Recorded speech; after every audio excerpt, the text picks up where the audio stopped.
और उस नए कानून का जो नाम है उसको हम लोग ने मोहम्मद प्रॉफिट बिल के नाम से उसको पेश किया, क्योंकि हम ये जानते कि इतना आसानी से ये मंजूरात नहीं होगी। किसी की तौहीन करना या ये पॉलिटिकल स्कोर करना, ये मामला ऐसा मैं नहीं मानता। मान लो एक दफे महाराष्ट्र की विधानसभा में मंजूरात हो गई तो मैं समझता हूं कि हम लोग ने आधी लड़ाई जीत ली। जिला परिषद है, नगर पालिका है, महानगर पालिका है, इनके चुनाव मार्च तक खत्म हो जाएंगे। हम लोग की ये कोशिश चल रही है कि मार्च के बाद, क्योंकि वो 5 साल चलेगी, इन सभी विधानसभाओं में, मतलब इन सभी जिला परिषद, पंचायत समिति, महानगर पालिका, जो चुनाव में खड़ा होगा उससे हम लोग को पूछना होगा भैया ऐसे रेजोल्यूशन जब आएगा तो आपका वोट किस तरफ होगा। ये आपका वोट किस तरफ हुआ? उसने कहा कि ये रेजोल्यूशन की तरफ है तो उसमें विश्वास रखना। वो अगर कहा कि नहीं मैं अभी कुछ कहता नहीं हूं, पार्टी से पूछता हूं, तो उससे कोई विश्वास नहीं करना।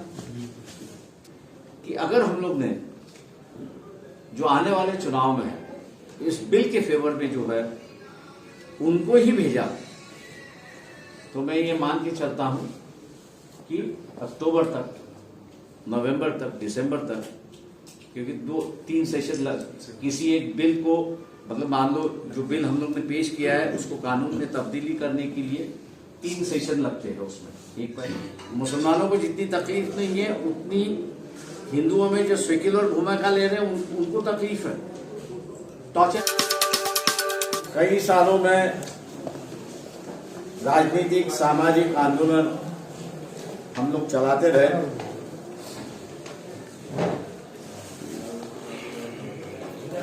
लेकिन जो माइनॉरिटीज है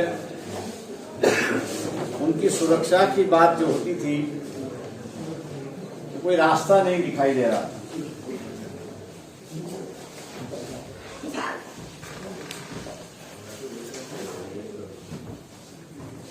जितने भी पुलिस के अंदर एफआईआर दर्ज हुए, दंगों के एफआईआर दर्ज हुए,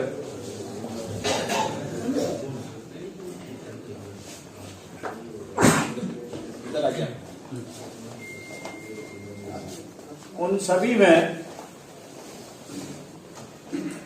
कहीं ना कहीं जितने धर्म हैं उनके धर्म गुरु की के बारे में अनसब कहना, गलत कहना, लोगों की भावना भड़काना, ये सिलसिला चलता रहा। और इसलिए इसका रास्ता निकालने के लिए कई राजनीतिक पार्टियों से हम लोग बातचीत करते रहे और ये कहा कि जो इंडियन पेनल कोड है आईपीसी, उसमें जो कमियां हैं उस कमियां को हम लोग जब तक दूर नहीं करते तब तक ये मसला रुकेगा नहीं। 2 धर्म के अंदर, 2 समाज के अंदर, 2 जातियों के अंदर झगड़े लगाना इस पर प्रावधान है, लेकिन जिससे झगड़े लगते हैं उसमें कोई प्रावधान नहीं है। और इसलिए जितने भी कोर्ट्स के जजमेंट आए उसको देखते हुए, एफआईआर को देखते हुए,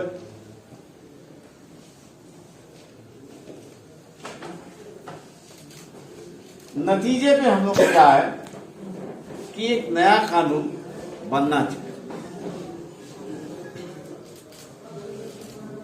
और उस नए कानून का जो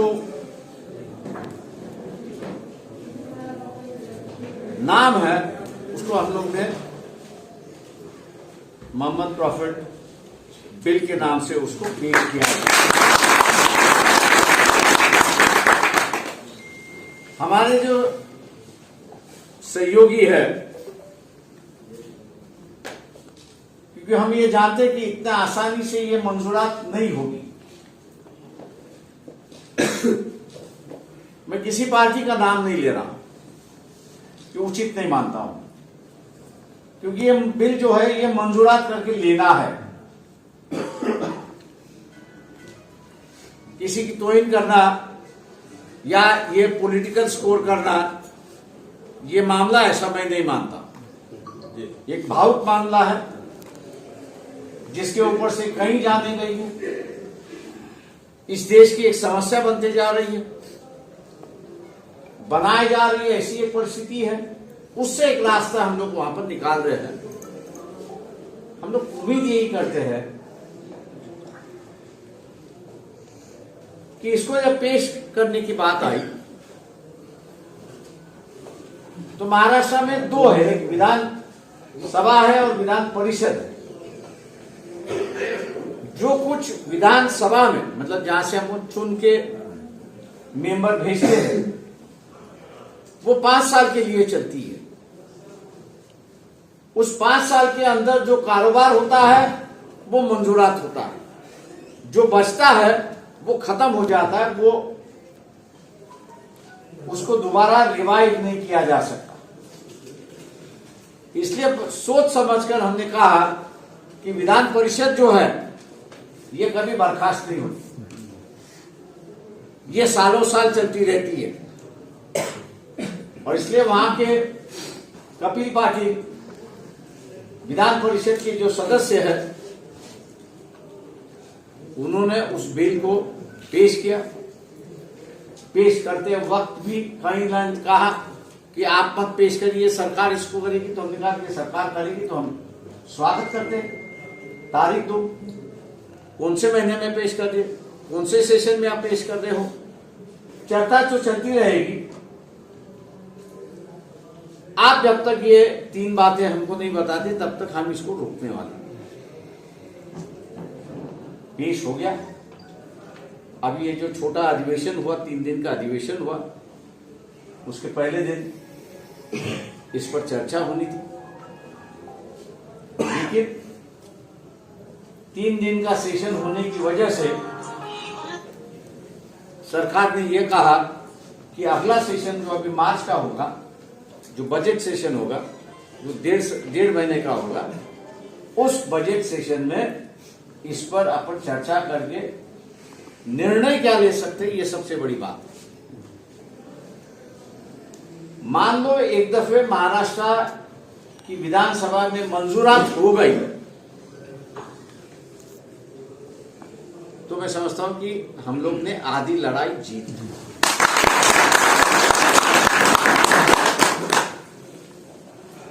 और फिर हर स्टेट ऐसे तरह का कानून बनाकर अपने राज्यों में लागू करें। लेकिन एक बात है, इसको प्रेशर का बनाना होगा, बड़ा प्रेशर बनाना होगा। एक प्रेशर बनाने का तरीका जो है ये अपने कारपोरेशन से, मतलब सरकार इससे हट नहीं सकती, क्योंकि ये एक इलेक्टेड बॉडी है, चुनी हुई समिति है, चाहे उस शहर की समस्या के लिए हो, लेकिन वो इस राज्य के विषय के बारे में सरकार को सलाह दे सकती है। हम लोगों की एक कोशिश चल रही है कि अभी रुके हुए हम लोग, क्योंकि जिला परिषद है, नगर पालिका है, महानगर पालिका है, इनके चुनाव मार्च तक खत्म हो जाएंगे। हम लोगों की एक कोशिश चल रही है कि मार्च के बाद, क्योंकि वो 5 साल चलेगी, इन सभी विधानसभाओं में, मतलब इन सभी जिला परिषद, पंचायत समिति, महानगर पालिका, कॉरपोरेशन है, म्युनिसिपैलिटीज है, सभी के कारपोरेशन के जो हाउस होते हैं उनकी जो प्रोसीडिंग्स होती है, उन प्रोसीडिंग्स में अगर ये रेजोल्यूशन मंजूर होता है कि हमारे शहर के स्वास्थ्य के लिए, शांति अमल करने के लिए विधान परिषद में जो बिल पेश किया गया है उसको तुरंत महाराष्ट्र शासन कानून में तब्दीली करे और उसको लागू करो। अगर ये असेंबलियों से और कारपोरेशन से और जिला परिषदों से मंजूरात होता है तो सरकार को उसको मानना होगा, और एक दफे मान लिया तो उसमें अमल। अब एक तरफ से जिम्मेदारी हम लोग की आ गई, जो चुनाव में खड़ा होगा उससे हम लोग को पूछना होगा भैया ऐसे रेजोल्यूशन जब आएगा तो आपका वोट किस तरफ होगा, ये आपका वोट किस तरफ होगा। उसने कहा कि ये रेजोल्यूशन की तरफ है तो उसमें विश्वास रखना। वो अगर कहा कि नहीं मैं अभी कुछ कहता नहीं हूं, पार्टी से पूछता हूं, तो उससे कोई विश्वास नहीं करना। गटर की समस्या, पानी की समस्या, रास्ते की समस्या, लाइट की समस्या, टैक्स की समस्या, ये तो 5 साल चलती रहती। जो चुन के आया उसको वो करना ही है, उससे वो भाग नहीं सकता। 5 साल के लिए उसको उसी के लिए, लेकिन उसके ऊपर एक और जिम्मेदारी जो हम लोग डाल रहे हैं, वो जिम्मेदारी ये है कि एक तरफ यहाँ की ऐसी एक शख्सियत है, आरएसएस बीजेपी की ताकत है, मैं तो खुलेआम लेके कहता हूँ उसको, कोई नहीं, वो बिल के खिलाफ है। 200 बार हमको फोन किया आपकी क्या जरूरत थी, तो मैंने कहा इंसानियत की जरूरत है। वो इंसानियत के नाते मैंने कहा हम लोग ने ये बिल पेश किया है। बोले बाद में भी इसको पेश कर सकते थे। मैंने कहा बाद में पानी ही नहीं देते। मैंने कहा आपको पूरी तरह से गाफिल रखते हुए हाउस में हम लोग ने टेबल पे रख दिया और स्पीकर ने जो है उसको स्वीकार लिया। अब मैंने कहा वो हाउस की प्रॉपर्टी बन गई है। अगर उसके पहले ही आपको अगर जानकार होती तो शायद वो आप कपिल पाटिल को वहां से उठा के हाउस के बाहर ले जाते और उसको बोलने ही नहीं देते और पेश भी नहीं करने। तो मैंने कहा आपकी जितनी भी टैक्टिक्स है वो हम सब जानते हैं, इसलिए मैंने कहा बड़ी खूबी से हम लोग ने कहा कि इसमें पेश किया गया है। मैं कांग्रेस वालों से भी बात कर रहा हूं, एनसीपी वालों से भी बात कर रहा हूं, सीने वालों से भी बात कर रहा हूं कि इसको जल्दी से जल्दी आप कानून में तब्दील करने की जो व्यवस्था होती है उसकी आप शुरुआत करें। ये अगर रेजोल्यूशन कारपोरेशन से, जिला परिषद से, पंचायत समिति अगर चली जाता है तो हाउस पर एक प्रेशर, एक हाउस दूसरे हाउस का निर्णय टाल नहीं सकते, नजरअंदाज नहीं कर सकते। और इसलिए मैं समझता हूं कि अगर हम लोग ने जो आने वाले चुनाव में है इस बिल के फेवर में जो है उनको ही भेजा, तो मैं ये मान के चलता हूं कि अक्टूबर तक, नवंबर तक, दिसंबर तक, क्योंकि 2-3 सेशन किसी एक बिल को, मतलब मान लो जो बिल हम लोग ने पेश किया है उसको कानून में तब्दीली करने के लिए 3 सेशन लगते हैं। उसमें एक पहले जाता है, दूसरे जाता है, तीसरे जाता है, तो 3 सेशन लगते हैं। तो दिसंबर तक तीसरा सेशन हो जाता है या मार्च होता है अगली बार, तो उसमें ये कानून की तब्दीलियां वहां पर होगी। और एक सिक्योरिटी का मामला जो है, आपको माइनॉरिटीज का जो सिक्योरिटी का मामला जो है, जिसको हम मानते हैं, उसके बारे में जो है गलत सलत बातें जो की जाती है वो कानून के दायरे में जब आएगी तो कोई गुस्ताखी नहीं करेगा कि तोहिन कर।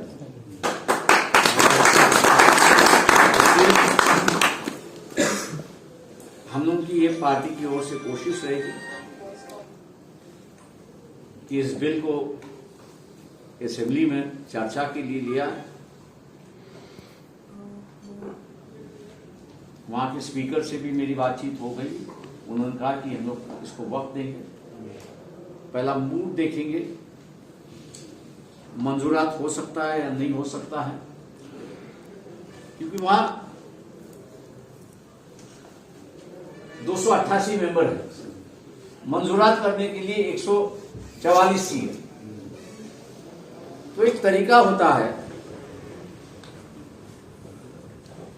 कि वोटिंग को डालने के पहले ये आजमा लो। तो हर बिल का होता है, मतलब ये ऐसा नहीं, हर बिल का होता है कि वो उस सदन में आजमा लेते कि कितने साइड में है, कितने खिलाफ है, और जो खिलाफ है उनमें से कितने अपन अपने साइड में कर सकते हैं, इसका एक मौका मिलता है।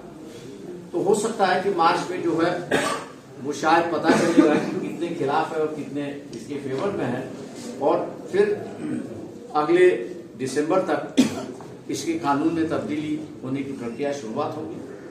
लेकिन हम लोग को जो है वो सतर्क रहना होगा, और ये जो सेकुलर पार्टी के जितने भी नेता हैं उनसे बात करते हुए हर बार याद दिलाना है कि उस बिल को मंजूरा करना है, और कुछ इतना ही हम लोग करते रहे तो मैं मानता हूं कि ऐसे भी माहौल में, आज माहौल बहुत खराब है, आप लोगों को दिखाई नहीं देता होगा लेकिन अंदर से हम लोगों को दिखाई दे रहा है। मुसलमानों को जितनी तकलीफ नहीं है उतनी हिंदुओं में जो सेक्युलर भूमिका ले रहे हैं उनको तकलीफ है। टॉर्चर किया जा रहा है, इग्नोर किया जा रहा है, शादियों में बुलाना भी बंद किया जा रहा है। लेकिन आज वो इस बात पर अमल है। मैं धर्म मानता हूं, ये बात सही है, लेकिन धर्म मुझे इंसानियत भी सिखाता है। इसलिए जिस तरह से आरएसएस बीजेपी प्रचार कर रही है उससे वो डट के विरोध भी कर, इसलिए ऐसे एक माहौल में इस बिल को पेश करके कानून में तब्दीली करना मैं समझता हूं कि एक बहुत बड़ी उपलब्धि होगी, और इस देश में सेक्युलरवाद जिंदा है, इसको मानने वाले लोग भी है। ये एक दफे कामयाब हो गई तो ये जो धर्म की राजनीति से माहौल खराब करना चाह रहे हैं, बदलाव करना चाह रहे हैं, उसको हम लोग रोक लगा सकते हैं। और मैं इसलिए इसी बातों से रुकता हूं कि आप अपना जो अधिकार है उस अधिकार का सही इस्तेमाल करोगे। इन्हीं बातों से यहाँ पे रुकता हूं।